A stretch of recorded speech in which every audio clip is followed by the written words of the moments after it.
ಕರ್ನಾಟಕದಲ್ಲಿ ಯಾವ್ದಾದ್ರು ವ್ಯಕ್ತಿಗೆ ಸಡನ್ ಆಗಿ ದೆಹಲಿಯಿಂದ 5 ಲೀಡರ್ಗಳು ಹೇಳ್ರಪ್ಪ ನಿಮಗೆ ಎಲೆಕ್ಷನ್ಸ್ ಕಂಟೆಸ್ಟ್ ಮಾಡೋರು ಅಂತ ಹೇಳಿದ್ರೆ ಗೊತ್ತಿಲ್ಲ, ನಿಜವಾಗ್ಲೂ ಗೊತ್ತಿಲ್ಲ. 5-10 ಹೆಸರು ಹೇಳ್ಬಿಡಿ ಇಮಿಡಿಯೇಟ್ ಆಗಿ.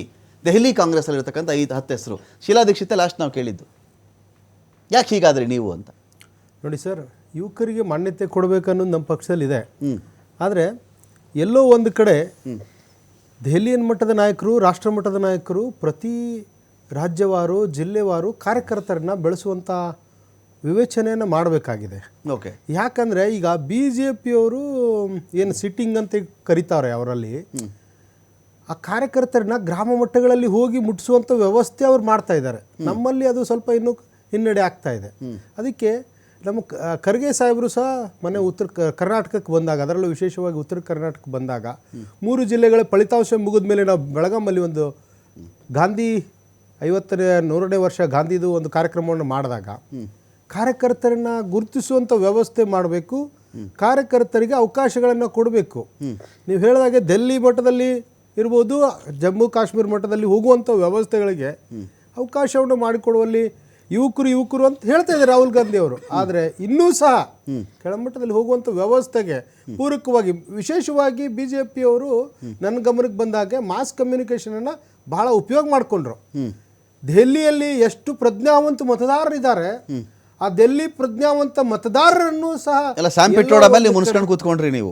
ಅವ್ರು ಮಾಸ್ ಕಮ್ಯುನಿಕೇಶನ್ ಬಳಸ್ಕೊಂಡ್ರು, ಸ್ಯಾಮ್ ಪಿಟ್ರೋಡ ಮೇಲೆ ಮುನಿಸ್ಕೊಂಡು ಕೂತ್ಕೊಂಡ್ರಿ ನೀವು. ಸ್ಯಾಮ್ ಪಿಟ್ರೋಡ ಅನ್ನೋಕ್ಕಿಂತ ಆ ಜನಗಳ ಮನಸ್ಸನ್ನು ಬದಲಾವಣೆ ಮಾಡೋನಲ್ಲಿ ಮಾಸ್ ಕಮ್ಯುನಿಕೇಶನ್ ಪಾತ್ರ ದೆಹಲಿಯಲ್ಲಿ ಬಹಳ ಆಗಿದೆ. ಯಾಕಂದ್ರೆ ಅಲ್ಲಿ ಪ್ರಜ್ಞಾವಂತ ಮತದಾರ ಅವರು ಈ ತೀರ್ಮಾನವನ್ನು ತೆಗೆದುಕೊಂಡು ನಮಗೆ ಆಶ್ಚರ್ಯ ಆಗ್ತದೆ. ನೋಡಿ, ಇಲ್ಲಿ ಯಾರ್ಯಾರು ಕೂತಿದ್ರಲ್ಲ ಪ್ಯಾನಲಿಸ್ಟ್ಗಳು, ಎಲ್ಲರ ಬಳಿ ಮೊಬೈಲ್ ಫೋನ್ ಇದೆ. ಅದು ನಿಮ್ಮ ಹತ್ರನೂ ಇದೆ, ನನ್ನ ಹತ್ರನೂ ಇದೆ. ನೀವು ಸೋಷಿಯಲ್ ಮೀಡಿಯಾ ಅಕೌಂಟ್ ಓಪನ್ ಮಾಡಬಹುದು, ನಾನು ಓಪನ್ ಮಾಡಬಹುದು. ಈಗ ಭಾಸ್ಕರ ಅವರು ಓಪನ್ ಮಾಡಿಬಿಟ್ಟಿದ್ದಾರೆ, ಅವ್ರು ಚೆನ್ನಾಗಿ ಪ್ರಚಾರ ಮಾಡ್ತಾ ಇದ್ದಾರೆ, ಅದಕ್ಕೆ ಅವ್ರು ಗೆದ್ದರು ಅಂತ ಹೇಳಿದ್ರೆ ನಿಮ್ಮ ಅಸಹಾಯಕತೆ ಆಗಬಹುದೇ ವಿನಃ ನಿಮ್ಗೇನು ಕಂಪಲ್ಷನ್ ಅಲ್ಲ. ಅದು ನೀವು ಹಾಕೊಳ್ಳಿ ಸೋಷಿಯಲ್ ಮೀಡಿಯಾದಲ್ಲಿ 50 ಪೋಸ್ಟ್ ಹಾಕಿ, ಯಾರು ಬೇಡ ಅಂದರು ನಿಮಗೆ, ಅದು ಮಾಡಿಬಿಟ್ರು ಇದು ಮಾಡಿದ್ರೆ ಗೆದ್ದ ಅವ್ರು ಏನೋ ಗೆದ್ರೆ ಸಾಕು, ಏನೋ ಒಂದು ಹೇಳ್ತಿರ್ತಾರಲ್ಲ, ಹೇಗಿದು ಅಂತ. ಹಂಗಲ್ಲ ಸರ್, ಅಲ್ಲಿ ಅಧಿಕಾರ ಈಗ ಕೇಂದ್ರದ ಅಧಿಕಾರದಲ್ಲಿ ಅವ್ರು ಇದ್ದಾರೆ, ಹೀಗಾಗಿ ಅದು ಒಂದು ಸೈಡ್ ಅವ್ರಿಗೆ ಫ್ಲೋ ಇದ್ದೇ ಇರುತ್ತೆ, ಆ ಫ್ಲೋ ಅವರಲ್ಲಿ ಇದ್ದೇ ಇರುತ್ತೆ. ಇನ್ನೂ ಒಂದು ಸ್ವಲ್ಪ ಬದಲಾವಣೆಗೆ ಅವ್ರ ಫ್ಲೋ ಹೆಚ್ಚಿಗಾಗಿರ್ಬೋದು. ಆದರೆ ಇದನ್ನೇ ನಾವು ಗೆಲ್ತೀವಿ ಅಂತ ಅವರಲ್ಲಿ ಇತ್ತ, ನಿನ್ನೆವರೆಗೂ ಕಾನ್ಫಿಡೆನ್ಸ್ ಇರಲಿಲ್ಲ. BJP ಅವರಿಗೂ ಸಹ ನಾವು 100ಕ್ಕೆ 100ರಷ್ಟು ಗೆಲ್ತೀವಿ ಅನ್ನೋದು ಇರಲಿಲ್ಲ. ಪಾರ್ವತೀಶ್ ಅವರೇ, ಈಗ ಏನಾಗ್ಬಿಡುತ್ತೆ ಅಂದರೆ, ನಾನು ಲೋಕಸಭಾ ಎಲೆಕ್ಷನ್ ವಿಚಾರದಲ್ಲಿ ಕಾಂಗ್ರೆಸ್ ಅಥವಾ ಇಂಡಿಯಾ ಕೂಟದ ಒಕ್ಕೂಟವನ್ನು ಅಲ್ಲಗಳಿಯಲ್ಲ. ನಾನು ದೊಡ್ಡ ಮಟ್ಟದ ಇಂಪ್ಯಾಕ್ಟ್ ಮಾಡದೇ ಇದ್ದರೂ ಕೂಡ ಒಂದು ಹಂತಕ್ಕೆ ಅದು ಪರಿಣಾಮ ಬೀರುವಲ್ಲಿ ಯಶಸ್ವಿಯಾಗಿತ್ತು. ಅದರ ಸಾಲದು ಅಂತ ಒಂದು ಆರೋಪ ಇದೆ, ಅಂದರೆ ವಿಚಾರ ಇದೆ ಅದ್ರ ಬಗ್ಗೆ ಅಂತ.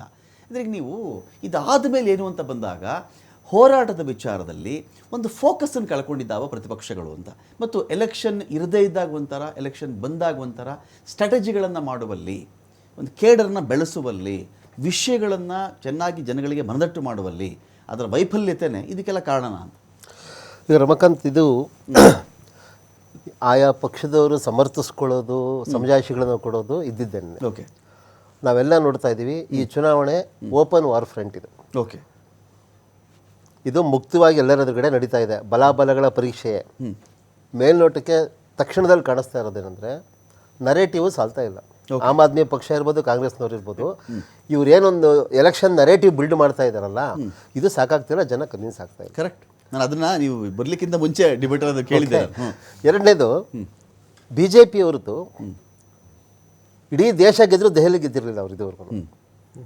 ದೇಶನ ಗೆದ್ದಿದ್ದಾರೆ. ಒಂದು ನಮ್ಮಲ್ಲಿ ಆಡು ಮಾತಿದೆ, ದೇಶ ಎಲ್ಲ ಗೆದ್ಕೊಂಡ್ಬಂದು ಊರ್ ಬಾಗ್ಲಲ್ಲಿ ಎಡುಬಿದ್ದ ಅಂತೇಳಿ. ದೆಹಲಿ ಗೆಲ್ತಿರ್ಲಿಲ್ಲ ಅವರು, ದೆಹಲಿ ಗೆದ್ಕೊಂಡಿದ್ದಾರೆ ಅವರು. ಒಂದು ಅವ್ರದ್ದೊಂದು ರಾಷ್ಟ್ರೀಯತೆ ನರೇಟಿವ್ ಇದೆಯಲ್ಲ, ಕೇವಲ ಎಮೋಷನಲ್ ಕಾಂಪೋನೆಂಟ್ ಮೇಲೆ ಆಟ ಆಡಲಿಲ್ಲ ಅವರು. ಓಕೆ. ಈ ಸರಿ ನಿರ್ಮಲಾ ಸೀತಾರಾಮನ್ ಅವರು ಬಜೆಟ್ ಘೋಷಣೆಯಲ್ಲಿ 12 ಲಕ್ಷದ ತೆರಿಗೆ ವಿನಾಯಿತಿ ಎಂದು ಹೇಳಿದ್ರಲ್ಲ, ಬಹುಶಃ ಕಾಂಗ್ರೆಸ್ನವ್ರು ಗಮನಿಸಿದಾರೋ ನನಗೆ ಗೊತ್ತಿಲ್ಲ. 67% ಮತದಾರರು ದೆಹಲಿಯಲ್ಲಿ ಮಧ್ಯಮ ವರ್ಗದವರು. 28 ಲಕ್ಷ ಮನೆಗಳು ಮಧ್ಯಮ ವರ್ಗದ ವ್ಯಾಪ್ತಿಯಲ್ಲಿ ಬರುವಂಥದ್ದು ದೆಹಲಿಯಲ್ಲಿ. ದೆಹಲಿ ಮತದಾರರಲ್ಲಿ ನಾನು ಹೇಳ್ತಾ ಇರೋದು. 28 ಲಕ್ಷ ಹೌಸ್ ಹೋಲ್ಡ್ಸು ಈ ವ್ಯಾಪ್ತಿಗೆ, ಅಂದರೆ 12 ಲಕ್ಷದ ಆದಾಯ ವ್ಯಾಪ್ತಿಗೆ ಬರುವಂಥವ್ರು. ಸುಮ್ಮನೆ ಅವರು ಘೋಷಣೆ ಮಾಡಿರೋದಲ್ಲ ನಿರ್ಮಲಾ ಸೀತಾರಾಮನ್. ಅವರ ಪ್ರತಿಯೊಂದು ನಡೆಯಲ್ಲೂ ಪಕ್ಷಕ್ಕೆ ಲಾಭ ಆಗಬೇಕು, ಚುನಾವಣೆಗಳಲ್ಲಿ ಉಪಯೋಗ ಆಗಬೇಕು. ಯಾವುದೇ ರಾಜಕೀಯ ಪಕ್ಷ ಅಧಿಕಾರದಲ್ಲಿರೋರು ಅಥವಾ ಇಲ್ಲದೆ ಇರೋರು ಇದನ್ನು ಯೋಚಿಸ್ತಾರೆ ಅವರು. ಓಕೆ.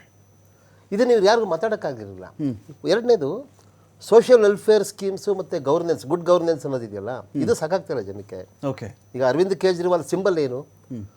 ಗುಡ್ ಗವರ್ನೆನ್ಸ್, ಟ್ರಾನ್ಸ್ಪರೆನ್ಸಿ, ಪಾರದರ್ಶಕ ಆಡಳಿತ, ಜನಸ್ನೇಹಿ ಸರ್ಕಾರ, ಮತ್ತೆ ವೆಲ್ಫೇರ್ ಸ್ಕೀಮ್ಸ್. ಈಗ ಅವರು ಉಚಿತ ಸಾರಿಗೆ ಇನ್ನೇನೋ ಬೇಕು ಅಂತ ಪಾರ್ವತೀಶ್, ಇನ್ನೇನೋ ಬೇಕು ಅಂತನಾ? ಖಂಡಿತವಾಗ್ಲೂ ಅದು ಅಂದರೆ ಏನಾಗುತ್ತೆ ಈಗ ಅಂದರೆ ಈಗ ಸಿನಿಮಾ ಒಂದು ಸಿನಿಮಾ ಬಂದು ಸೂಪರ್ ಹಿಟ್ ಆಗಿದೆ, ಸೂಪರ್ ಹಿಟ್ ಆಯಿತು. ನೆಕ್ಸ್ಟ್ ಸಿನಿಮಾದಲ್ಲಿ ಇನ್ನೇನೋ ಬೇಕು, ಅದದೇ ಕತೆ ತಿರ್ಗಾ ಅದೇ ಸಿನಿಮಾ ತೆಗಿತಿರ್ತೀನಿ ಅಂದರೆ ಅದು ಎಂತೆಂಥ ಆಕ್ಟರ್ಗಳು ಹಾಕಿದ್ರು ಫೇಲ್ ಆಗ್ಬಿಡುತ್ತೆ. ಅದು ನಿಮ್ಮ ಚಾನಲ್ನಲ್ಲಿ ಒಂದು ಪ್ರೋಗ್ರಾಮ್ ಮಾಡಿದ್ರೆ ನೆಕ್ಸ್ಟ್ ಮಾಡುವಾಗ ಅದಾಗಿದೆ, ಅದು ಬೇರೆ ಹೊಸದಿನ ಬೇರೆ ಏನೋ ಹೇಳಿ ಅಂತ. ಹೌದಲ್ವಾ? ಈಗ ಚೇಂಜ್ ಕೇಳ್ತಾರೆ ಅಂತ. ಕರ್ನಾಟಕದ ಚುನಾವಣೆ ಉದಾಹರಣೆ, 5 ಗ್ಯಾರಂಟಿಗಳ ಆಧಾರದಲ್ಲಿ ಅಸೆಂಬ್ಲಿ ಚುನಾವಣೆಗಳನ್ನ ಗೆದ್ರು. ಪಾರ್ಲಿಮೆಂಟಲ್ಲಿ ಆ ಪರ್ಫಾರ್ಮೆನ್ಸ್ ಮಾಡೋಕ್ಕಾಗಲಿಲ್ಲ. ಏನು ಡೆಲಿವರ್ ಮಾಡಿದ ಮೇಲೂ ಸಹ ಪಂಚಾಯತ್ ಸೂತ್ರ ಗ್ಯಾರಂಟಿಗಳನ್ನು ತಕ್ಕ ಮಟ್ಟಿಗೆ ಒದಗಿಸಿದ್ರೂ ಸಹಿತ ಅದು ಮತಗಳಾಗಿ ಪಾರ್ಲಿಮೆಂಟಲ್ಲಿ ಪರಿವರ್ತನೆ ಆಗಲಿಲ್ಲ ಅದು. ಸೊ ಈ ವಾಂಟ್ ಆಫ್ ಮೋರ್ ಅನ್ನೋದು ಇದೆಯಲ್ಲ, ಇದನ್ನ ಈ ರಾಜಕೀಯ ಪಕ್ಷ ಬಿಜೆಪಿ ಬಂದಿದ್ದೆ ರಾಮ ಮಂದಿರ ಕಟ್ತೀವಿ ಅಂತ ಬಂದಿದ್ದೆ, ರಾಮ ಮಂದಿರ ಬಂದಾಯಿತು, ಕಟ್ಟಾಯಿತು. ಜನ ಇನ್ನೇನೋ ಚೇಂಜ್ ಕೇಳ್ತಾರೆ. ಅವ್ರು ಅಷ್ಟಕ್ಕೆ ಸುಮ್ಮನಾಗ್ಲಿಲ್ಲ, ಅವ್ರು ಅಷ್ಟಕ್ಕೆ ಸುಮ್ಮನಾಗ್ಲಿಲ್ಲ. ಅದೇ ನಾನು ಹೇಳ್ತಾ ಇರೋದು, ಅಷ್ಟಕ್ಕೆ ಸುಮ್ಮನಾಗ್ಲಿಲ್ವಾ? ಆತ್ಮನಿರ್ಭರ್ ಭಾರತ ಅಂತಂದ್ರು, ವಿಶ್ವ ಆರ್ಥಿಕತೆಯಲ್ಲಿ ಬಲಿಷ್ಠ ಆಯ್ತಾ ಹೋಯ್ತಾ ಬೇರೆ ವಿಚಾರ. ಆದ್ರೆ ನಿಮಗೆ ಕನಸುಗಳನ್ನ ಅವರು ಒದಗಿಸ್ತಾನೆ ಹೋದ್ರವರು, ಕೊಡ್ತಾನೆ ಹೋದ್ರವರು, ಒಂದರಿಂದ ಮತ್ತೊಂದು. ಕೆಲವು ಸಾಧ್ಯ ಆಗಿರುತ್ತೆ, ಕೆಲವು ಸಾಧ್ಯ ಆಗದೇ ಇರಬಹುದು. ಆದ್ರೆ ಇವರು ಯಾವ್ದೋ ಒಂದು ವಿಚಾರ, ಹೌದು ಅದ್ರಲ್ಲಿ ಇದಾರೆ ಅವರು, ಇವ್ರು ಯಾವ್ದೋ ಕೆಲವು ವಿಚಾರ ಮಾತಾಡಿ ಅಲ್ಲಿ ಸುಮ್ಮನಾಗ್ತಿದ್ದಾರೆ ಅವರು. ಈಗ ನಾಯಕತ್ವದ ವಿಚಾರ ಇವೆಲ್ಲ ನಾನು ನಂಬೋದಿಲ್ಲ. ಗೆಲ್ತಾ ಇದ್ರೆ ಒಂದು ಪಕ್ಷ, ಆತ ಸಾಧಾರಣ ಮಟ್ಟದ ನಾಯಕನಾಗಿದ್ರು ಮಹೋನ್ನತ ನಾಯಕ ಅಂತ ಬಿಂಬಿಸೋದು ಒಂದು ವಾಡಿಕೆ. ಸೋಲ್ತಾ ಇದ್ರೆ ಒಂದು ಪಕ್ಷ, ದೊಡ್ಡ ನಾಯಕ ಆಗಿದ್ರು captain is as good as the team ಅಂತ ಹೇಳಿ. ಹೌದು